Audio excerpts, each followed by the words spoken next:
Ini orang saking takutnya sama dunia, dia waktunya banyak tersisa buat dunia, ditinggalkan dunianya tapi dunianya ngejar. Semakin ditinggal semakin ngejar, semakin ditinggal semakin ngejar, sampai akhirnya putus asa pergi ke salah satu ulama. Dia bilang, ya Syekh, ini duit sudah saya buang-buang, tambah banyak, tambah banyak, tambah banyak. Karena janjinya Allah, orang yang sedekah akan ditambah. Kata salah seorang syekhnya, sudahlah jangan dibuang, masih ada cara lain. Apa yang kau inginkan? Saya ingin kembali seperti dulu, lebih dekat sama Allah. Dulu saya 5 waktu di masjid, baca Quran, baca istighfar, hadir pengajian. Kalau saya punya dunia, sibuk dah saya ngurusin itu dunianya. Lebih banyak waktu saya yang tersisa. Maka kata Syekh tadi, ya tinggalkan uangnya sudah, kau di rumah kau jangan urusin, nggak bisa, namanya manusia kok. Kalau sudah bicara masalah uang, walaupun kita nggak seneng, tetap aja ada waktu yang kecantol kita ngurusin. Saya kepingin buang semua harta saya, kembali seperti dulu miskin nggak apa-apa, karena ketika saya miskin saya ngerasakan dekat sama Allah Ta'ala. Maka kata Syekh tadi apa? Udah jangan dibuang, percuma kau buang, datang lagi. Kalau kau memang benar-benar nggak kepingin diganggu, besok kau pergi sholat Jumat di Masjid Jami. Nanti di Masjid Jami itu kan kita punya sultan, kalau zaman dulu presiden, namanya sultan. Sultan kita itu sholat, maka kau sholat di sebelahnya. Selesai sholat, pukul itu kepalanya sultan. Nanti kau ditangkap sama ajudannya, dimasukkan penjara. Cuma jangan ditiru ini. Dimasukkan penjara, sampai di penjara kau nggak akan bisa dapat dunia gitu loh. Hartamu bertambah, nggak akan masuk ke dalam penjara, dan kau nggak punya kesibukan lagi untuk ngurus itu. Dia bilang, wah ini solusi yang paling baik. Karena kalau hartanya diapain aja datang.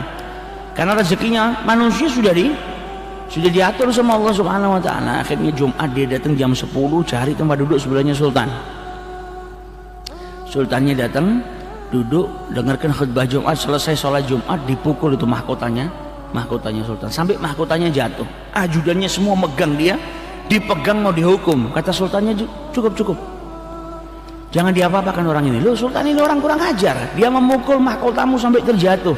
Kata sultan, orang ini justru menyelamatkan saya, karena ternyata di dalam mahkota saya terdapat kalajengking yang hendak membunuh saya. Karena berkat dia memukul kepala saya akhirnya terselamatkan.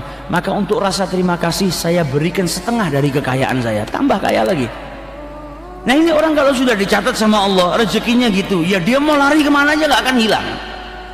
Tapi kalau sudah dicatat sama Allah Subhanahu Wa Taala rezekinya sedikit, dia mau ngapain juga nggak bisa dapat banyak. Semuanya mugaddar, sudah ditentukan sama Allah Subhanahu Wa Taala. Yang ini sekian, yang ini sekian, yang ini sekian, semuanya sudah ditentukan sama Allah Subhanahu Wa Taala. Tinggal kita mencari asbab rezeki. Ada orang yang umumnya manusia ikhtiar supaya apa? Menjemput rezekinya. Ada lagi daripada hamba-hamba Allah yang luar biasa, yang dicintai sama Allah, dia nggak perlu keluar dari rumahnya, dia nggak perlu menjemput rezekinya sudah datang ke rumahnya.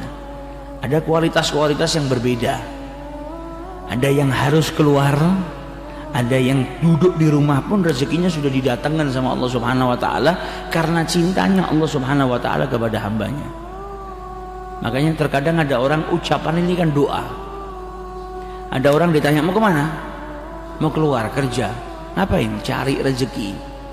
Nyari itu kan belum tentu dapat.